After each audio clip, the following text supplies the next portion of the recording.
It's a peaceful day in Wenzhou, China. The weather is calm, the people are relaxed. But on October 24th, 1992, a storm begins to brew. Ding Liren, a future giant of Chinese chess, is born. A boy destined to be king, but unfortunately, not every king gets to enjoy his reign. He was born in China's City of Chess, the same place that had produced Xu Chen, China's second women's world chess champion. So clearly this place had built something special about producing globe-dominating prodigies. Introduced to chess at 4 by his mother, Ding trained under the very same coaches who had guided Xu Chen. He fell in love with the game, improved at lightning speed, and stormed through youth events. A multi-medal winning junior, he even shed the curse of finishing second, an omen that resurfaced in the 2017 World Cup, by winning the 2009 Chinese Championship as a 16-year-old underdog.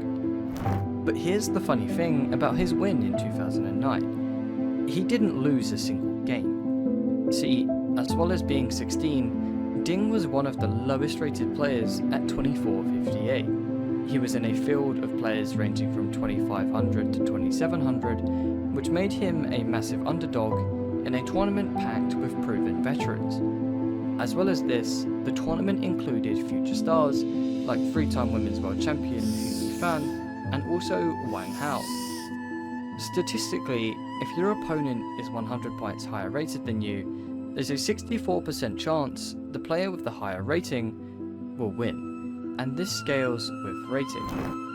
So on paper, Ding's result in round 6 was almost certain, with his 2458 versus GM Nihua's 2724, but he saw those odds and refused. In just 35 moves, he steamrolled Nihua in a display of pure dominance. In the final round, Wang Hao was in first place with 8 out of 10, and Ding closely followed with 7.5. But his opponent didn't show up, and due to a specific rule recently set by the official chess federation, if your opponent is more than a second late to the game, then they are forfeited by default. We actually saw this earlier in the tournament, where Hu Fan had lost her round 8 game because she was late, by only 5 seconds. And so because of this, the result is that Ding immediately shot up to first place, as he technically won his game, leaving him on 8.5. But Wang Hao was still playing, and remember, he was currently on 8 points. As it stood, all he needed to do was win or draw his game, and after a long 68 moves, he lost, making Ding the champion. There was a bit of controversy around this, seeing as Ding had won the championship kind of on a technicality, and these technicalities would crop up again, as we will see in the candidates 13 years later, but he still went on to prove everybody wrong, winning the Chinese championship again in 2011, and then completed the back-to-back a year later in 2012, cementing himself as a player for people to keep their eyes on. These results catapulted him to the world stage. Then came the 2017 FIDE World Cup, a knockout tournament full of 128 of the world's best players. Ding came second, qualifying him for a spot in the 2018 candidates, a round-robin tournament that decides the challenger to the World Championship. Unfortunately, he came fourth after drawing every game, apart from the one where he beat Mamedyarov. But this wasn't the last the candidates would see of him. He went on to break the record for the longest unbeaten streak of games, either winning or drawing 100 games between 2017 and 2018, until he was finally defeated by Maxime Vachier-Lagrave in the Shenzhen Memorial. This record was so great that it has only since been beaten by the greatest player ever, Magnus Carlsen, with a streak of 125 games. As a token of revenge though, in the 2019 Singapore Cup, he beat Magnus in the Blitz tiebreakers, and took home a grand prize of $82,500. In the first game, Ding is up a pawn going into an endgame that really should be drawn with best play, but as the moves continue, Magnus's clock runs lower and lower, making the chances of a mistake higher and higher. Strangely, Ding looks to be gunning for a draw with a couple of repeating moves, but then shows to the commentators that he was just building up some time on his clock. Waiting move, release the king. 3 seconds for Magnus, 2 seconds. Now thanks to the added seconds he gets after each move. He refuses to accept a draw and guides himself towards a winning advantage. He is torturing Magnus right now. For Magnus to then run out of time, Ding wins the second game and becomes the first person in over a decade to have beaten Magnus in a tiebreaker match. By now, the world loves Ding. Every chess player knows him to be one of the most humble, down-to-earth and kindest people at the top. He said himself that he doesn't want to be famous, but it seemed to follow him anyway through his kindness. He showed that he loves his fans and always has time for them, and in many videos you can see him taking photos, signing chessboards and passes, just being a shy but happy and chill guy. So much so that his fans created the name Ding Chilling, originated from the meme Bing Chilling, obviously. What's the meaning of chill? Well, to chill means to relax. Or relax? But she's saying there's a meme out saying that you're chilling, meaning you're kind of just cool, relaxing, and also there's an ice cream connection. I didn't have ice cream here. For someone so peaceful and well loved, the world would call on him again to perform for the World Championship.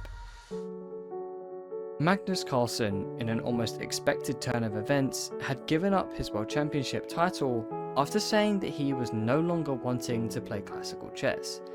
He didn't enjoy the way the match was formatted, arranged, and ultimately was just tired of the preparation it took for a World Championship match. This isn't surprising given the recent rise in fast and more entertaining chess variants, as compared to the decline in the slower ones. But what this meant for Ding is the same thing that had benefited him all those years ago when he was 16. He could get himself into the fight for the World Championship and possibly win, thanks to a technicality. Ding wasn't supposed to play in the 2022 candidates, but due to a series of events, he found himself in the running for qualification. In March of 2022, Sergei Karyakin, Russia's best chess player, had just been disqualified from his qualification due to political statements that were in support of Russia's invasion of Ukraine. This meant his spot was opened up to the next highest rated person, which fortunately for Ding was him. But there was a problem. Although he had the rating as he was set at third in the world, he had only played 4 of the required 30 games he needed to play to be eligible for qualification. And to make matters worse, qualification for the candidates closed in May. So the Chinese Chess Federation quickly put together 3 events for him to play: the Hangzhou quadruple round robin, amounting to 12 games, a match versus Wei Yi, which was 6 games, and then the Asian Games qualifier, which was 10. Which, including his 4 that he had already played, he now had 32, just enough to give him qualification. Seeing as it wasn't actually confirmed that Magnus had given up his title, it was still likely he would. Ding got off to a slow start, but in the final 8 games managed to win 4 of them, and just like back in 2009, he won in the final round against Hikaru Nakamura, bumping him from 7 to 8 points, putting him in second place and making him a World Championship challenger against the winner of the tournament and previous challenger, Jan Nepomniachtchi. In their match, Ding was the underdog, and by game 2 he had already lost once. His supporters were rooting for him heavily to make a comeback, as so many wanted him to win, and after a draw in round 3, a spree of decisive results happened. Ding won in round 4, Nepo won round 5, and Ding again in round 6. And lastly, Nepo won round 7. Nepo was leading the match 4-3. Still, Ding supporters were heavily behind him, rooting for him to pull something out of the hat. But then 4 draws came and went. Next up was round 12 of 14, but Ding was still a point behind. But in that game, he found something. After an extremely rocky game with back and forth errors, Nepo made the last mistake with f5, allowing Ding to punish him and win in the moves that followed. Now they were all tied up, and it seemed as though both players were completely drained of energy, and so the last 2 games were drawn, sending them into tiebreakers. Ding had already beat Carlsen in tiebreakers before, and so people really thought he had a shot at the title against someone Carlsen had beaten, and after 3 draws, the final game came.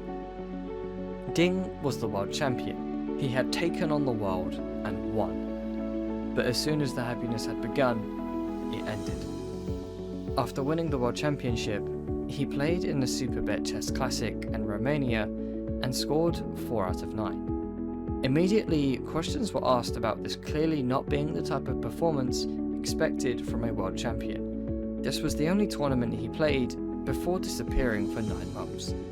It seemed as though the World Championship had taken everything out of Ding. He had given his life to chess, and chess was making sure to take it. Players such as Magnus had their own views, describing him to have obviously lost tons of confidence and appearing broken compared to who he once was. He was reportedly struggling from exhaustion, illness, and mental health issues, and the chess community was wondering if Ding would ever make a comeback and defend his title. He eventually made a shaky resurgence at Tartar Steel, finishing 9th place. In Norway Chess, he came last, and in the Grenke Classic, he came 5th out of 6 players. His confidence had fell, and so did his rating, dropping 60 points and going from 3rd in the world to 23rd in the world. He went a full 304 days without winning a game in classical chess. Then came the 2024 World Chess Championship, and despite his recent results, Ding was still the world champion. He was put up against Gukesh Damaraju from India, and given Ding's poor form, he was a massive underdog. He fought well, winning the first game of the match, but his final game luck that had benefited him his whole life had turned into a curse. On move 55, he offered a rook trade, a massive blunder that allowed Gukesh to force a winning endgame. And just like that, he was no longer king of the chess world. Ding came back 2 months after the World Championship and has announced that he will have more of a focus on fast time controls in 2025. He has also, much like other top grandmasters, signed to a gaming organization, in his case LGD Gaming, alongside confirmations that he will be playing in the Esports World Cup, which, at the time of recording, is happening right now. Only time will tell if Ding returns to his former glory, and his fans, including myself, will wait hopefully and diligently. Until now, please leave a like and subscribe, join the Discord, love you all, and goodbye.